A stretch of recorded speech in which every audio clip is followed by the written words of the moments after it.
Good afternoon, everyone. Today we are working on adding mentally in our math books. We are on page 79. So what we are doing today is we are trying to break down these numbers to make them a little bit easier to add in our head, because we won't always have a pencil and paper to be able to write everything down. So today what we're working on is breaking down the place value right here. We did this with expanded form in our last unit. So what we're going to do is we're going to take this number that we're adding, 128, and I'm going to break it down into place values.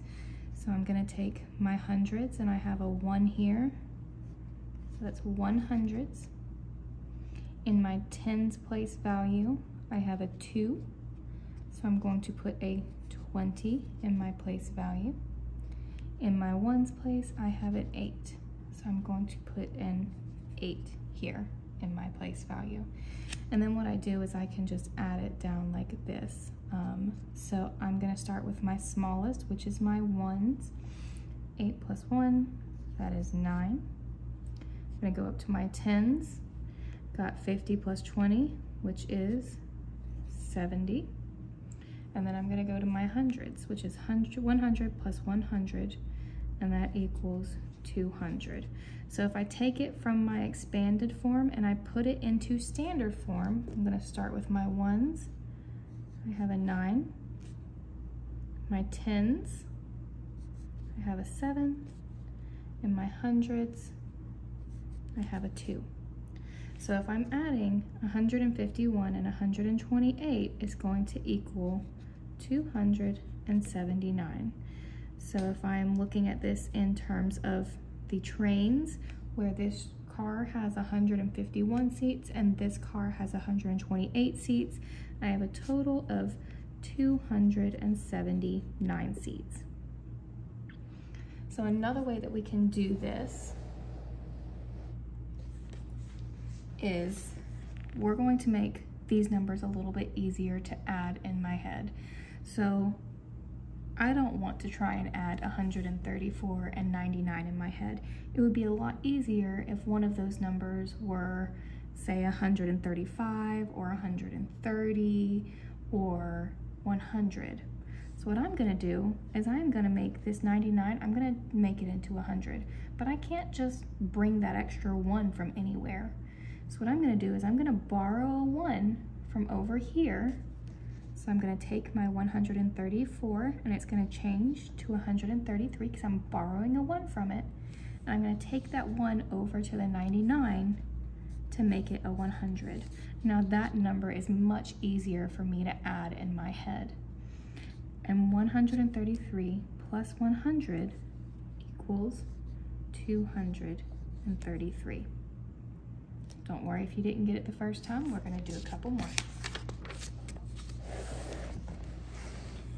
Okay, we're going to do the same thing here.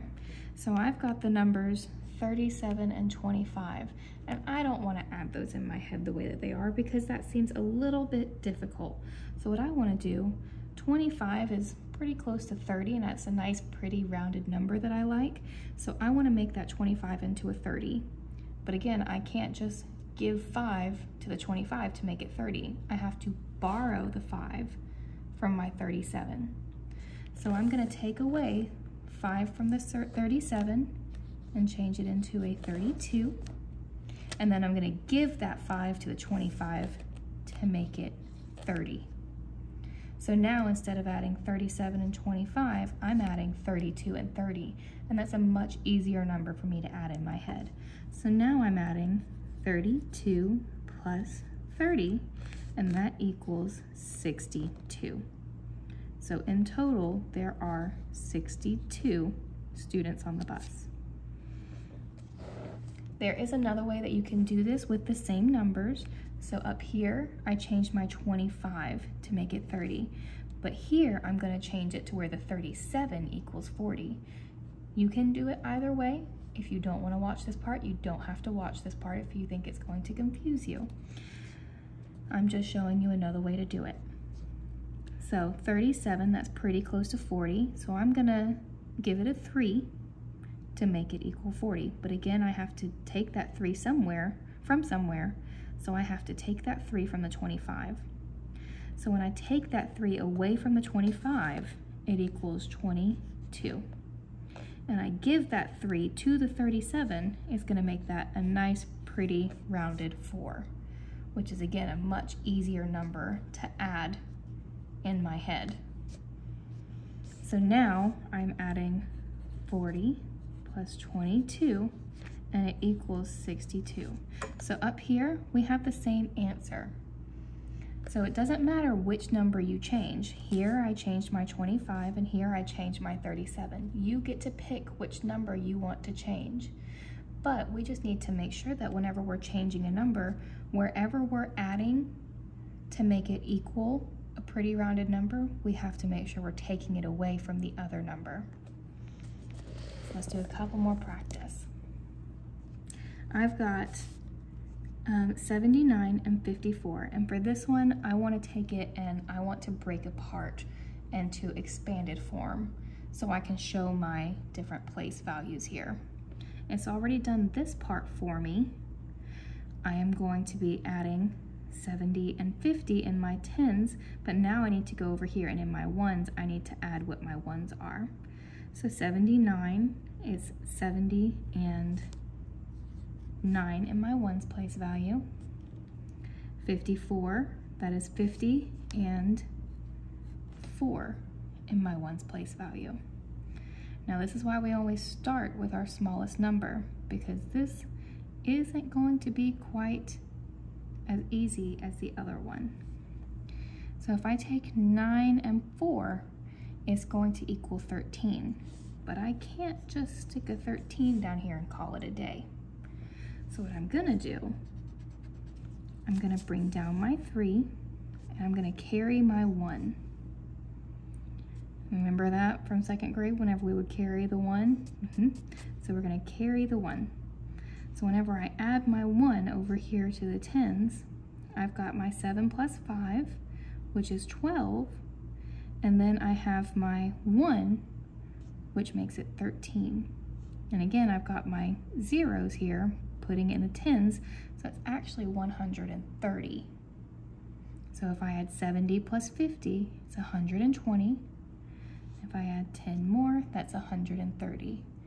For this one, I am going to put the whole number in the box. And the reason I do that is because I don't have anything else over here. I don't have a hundreds place value or anything else that I'm adding. So if I add 79 plus 54, I end up with 133. Here, I want to make a 10. So this one is set up to where it's already picked for us, and we're gonna take that 8 and make it into a 10. So we're gonna add 2 to the 8 to make it equal 10, but again, we have to take that 2 away from this number. So now I've got 62 plus 10. 62 plus 10 is 72. And 62 plus 10 is an easier number to add in my head than 64 plus 8.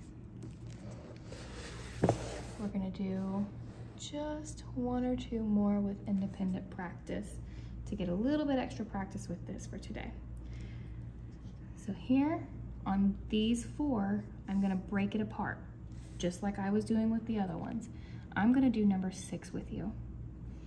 I have my hundreds place value, my tens, and my ones for each of these.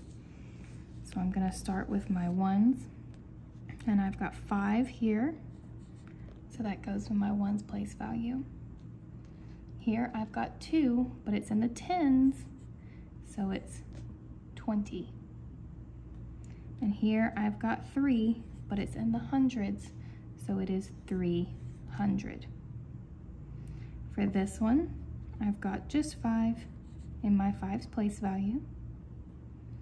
I've got 2, which is 20, and I've got 6, which is 600. So whenever I add these, if I do 5 plus 5, that is 10. And again, I can't just put 10 in my box. I place my 0 and I carry my 1.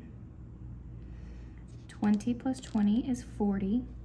And if I add a 1 to my 4, that is 50. Whenever I am adding my hundreds, 300 plus 600 equals 900. So if I want to bring it over here and take it out of expanded form and put it into standard form, I'm going to have my ones, which is 0, my tens, which is 5, and my hundreds, which is 9. Okay, we're going to do one more. I want to do number 10 with you. I want to do number 12. This one is not telling me, if you see up here, this one is telling me which numbers I'm adding, which ones I'm taking away, and then this one, you have to figure out how this change happened and what needs to happen here so it matches these. On this one, it doesn't tell me which number I'm changing. I have to pick. It's the same for number 11. So for these two on the bottom, I have to pick which number is going to change. For this one, I think 799 is very close to 800, so I want to add 1 to this guy. But that means that I'm taking away 1 from this guy. So if I add 799 and 1 to make my 800, then I have to take away 134 minus 1, which is 133. Whenever I add those together, I can add by place value. 3 plus 0 in my ones position, 3 plus 0 in my tens position, 1 plus 8 in my hundreds position. So, whichever of these methods is easier for you to use is the one that I want you to practice the most with. Both of these are tools that you can use for adding mentally and doing this in your head, but whichever method works best for you is the method that I want you to use. Do a little bit of practice with both of them, but I want you to focus on the one that you have an easier time working with.